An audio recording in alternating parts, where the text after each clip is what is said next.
right, we got you. What is up? We are recording. All right.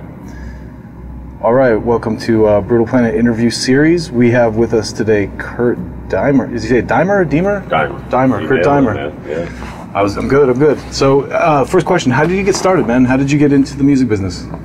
Well, I was played in a band until I was 20 back in Cincinnati, kind of when the Afghan Wigs came out. Oh wow! Back in that day, and are they a Cincinnati band? They came out of Cincinnati too. We were kind of playing in the same clubs as they did. I was Circus Birds, you know. I was just listening to Gentleman the other day.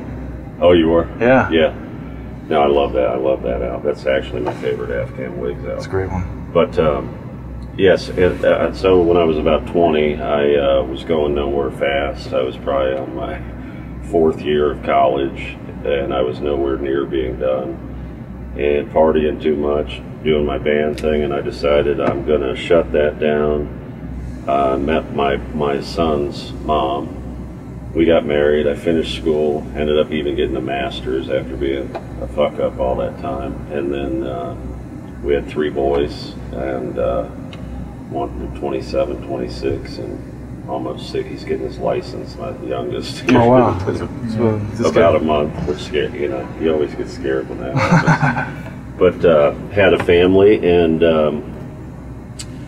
ended up starting my own businesses later on. You know, I worked for other companies, learned the oil business. My father was in that. Oh wow! And worked for Gulf and Chevron, and then I worked for Chevron. I worked for some additive companies, and I learned the oil business. And started my own oil company, Starfire, which is my brand. And now all those companies run themselves because I needed to step away because I built it as the sales guy from the top down, you know, supported myself, and I was the guy doing all of them. My company wouldn't have been worth much at that, but even though we were kicking ass. So I wanted to get out of that, but I probably would still be doing it if I didn't go down to do a cameo in a movie called Trading Paint with John Travolta and Shania Twain and Toby Sebastian from Game of Thrones, being filmed in Alabama. I went down to do a cameo, and they started shooting pictures of me and stuff, and next thing I know, they offered me a speaking role in the movie. So I'm the track announcer at the end of that movie, and went from an hour before not thinking anything about getting creative, letting my creative side out again, to now I'm in a movie with John Travolta, and that was my sign.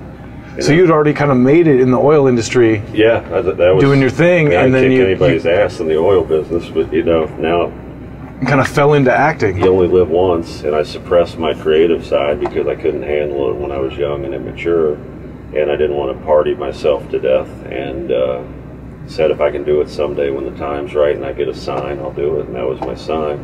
Then I got in Halloween 2 months later, that one that came out in 2018. Did you see that one? Oh yeah.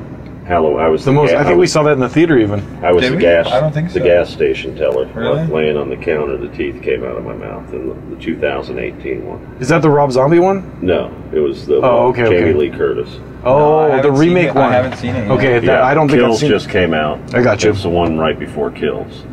Okay. So I was in the real original franchise. You know, that it was the real sequel to the original one. A lot of people did other Halloweens in between. So yeah. I got into that, and then I'm walking on the red carpet at the Chinese Theater. I'm like, what the hell is happening to me? I decided to do my own horror franchise, which that's coming out this fall, Hellbilly Hollow. But in December of 18, while I was filming some other stuff in Alabama, a guy named Ben Trexel, who I wrote my demo album or CD with,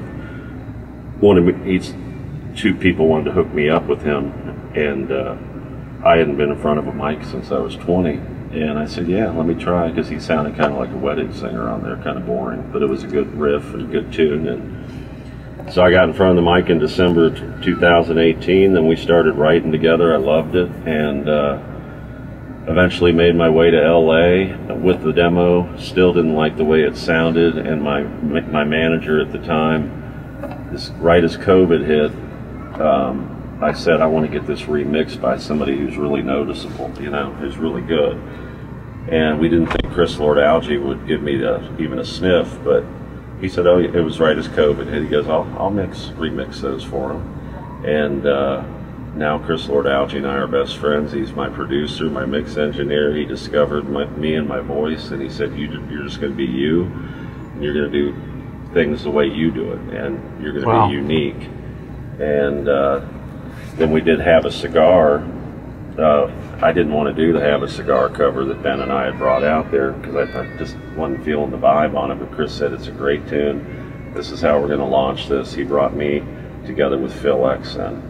And I didn't know it was Phil X at first on the guitar, but it just blew me away. And the video on YouTube for Have a Cigar was the first day Phil X and I met.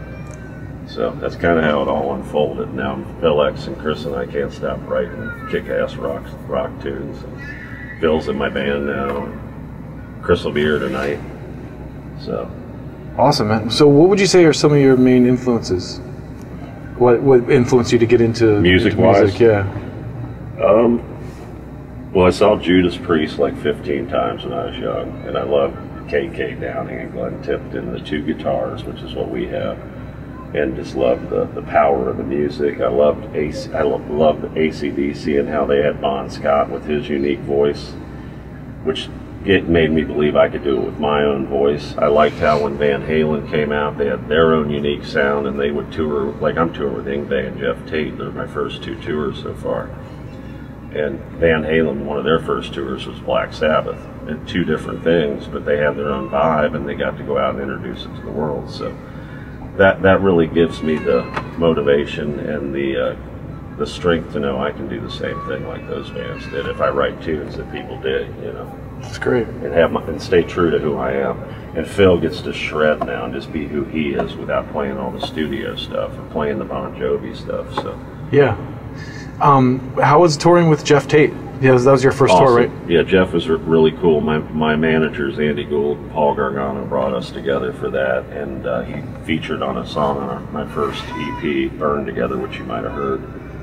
And it was we met in LA, and we had dinner, and he flew down. We agreed to do that, have him on a song, have him in a video, and then we did the direct support tour. And he's kind of, you know, I'm grateful to him very much because I'm sure somebody helped him when he broke. And you know, how surreal is it to have Jeff Tate? Sure, you know? he has such a distinct on my EP. I never would have thought that shit. You know, he has such a distinct voice too. As soon as I heard it when I was listening to the EP, I was like, oh, that's the guy from Queensrÿche. Yeah, right off the bat. It's like, yeah, voice still sounds great as ever too. Oh yeah, yeah. And he came over to Chris's studio, and we all hung out and did that. I'm very grateful to Jeff. Have you seen his daughter's band by chance? No. Okay. I've heard it though. He played some. We saw him a couple years ago, and his daughter's band opened up for him, so it was interesting. I thought that was really cool that he had his daughter on tour with him. What made you decide of all the songs to go with "Have a Cigar" by Pink Floyd as a cover? That was all Chris Lord-Alge. Oh, okay. He said, we're going to take this, and I said, as long as we don't try, I never want to do a cover where we sound like the band. Like the original. I want to do it our own interpretation. Sure. And when he put it together and put Phil X on there, I mean, we play it now every show. I mean, how can we not? It's so badass. And we even have a cover of Silent Lucidity. Oh, great. Will blow you away. That's kind of in the same, we took all the fruit out of it and just made it into a slammer, you know. The guitar on Have a Cigar sounds great. The guitar work is fantastic. Phil X did that solo in one take. In fact, he told Chris, he goes, I didn't have much time. I'll revisit this next week and see if I can do anything better. Then he went back to listen to it. He goes, I can't do any better than that, And Chris said, I wondered what the fuck you were talking about. He slayed that thing. So you'll hear it tonight. Awesome.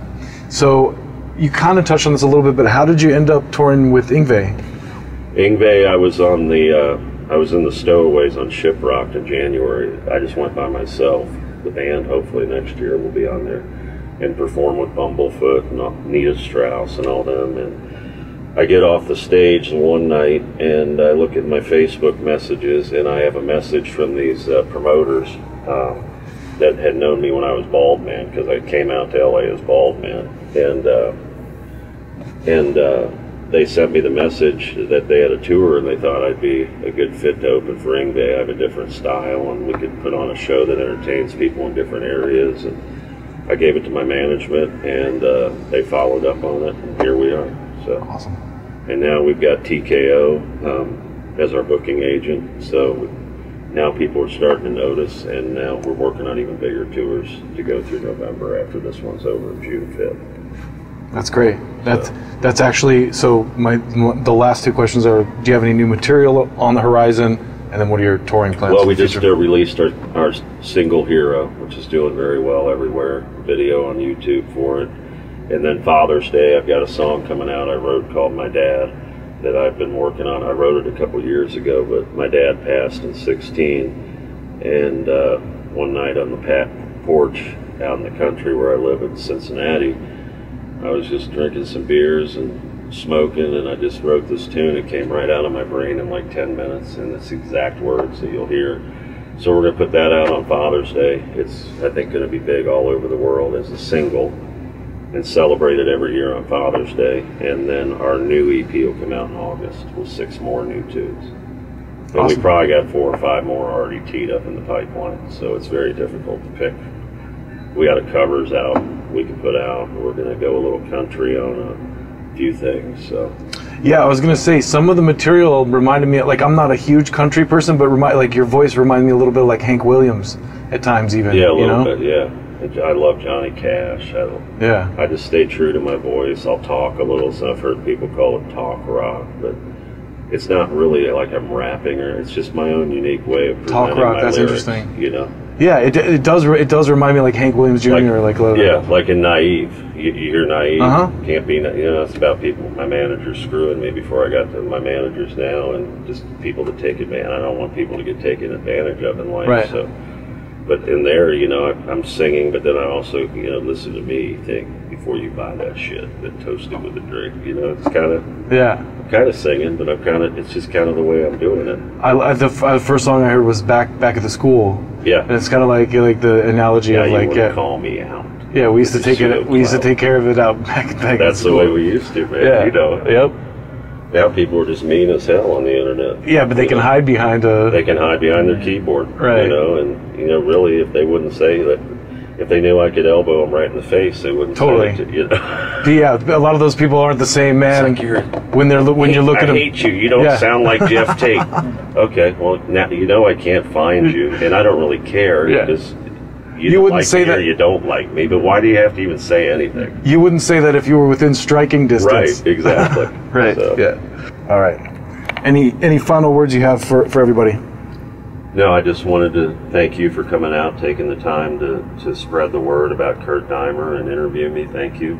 And just everybody check me out. It's Kurt, K-U-R-T, Deimer, DEIMER.com. Facebook, Instagram, Twitter, YouTube. Follow me, hit me up, stay in touch, share pictures. I'll see you at shows. I love to meet with everybody. And check out Work Hard, Rock Hard, our debut EP that streams everywhere, and our new single Hero, and some other ones are out there. Have a cigar as well. So we'll link all that stuff for you too, man, in the description. That would be awesome. Thank you so much again for taking the time, brother. I appreciate it. Peace and love, man. Take care.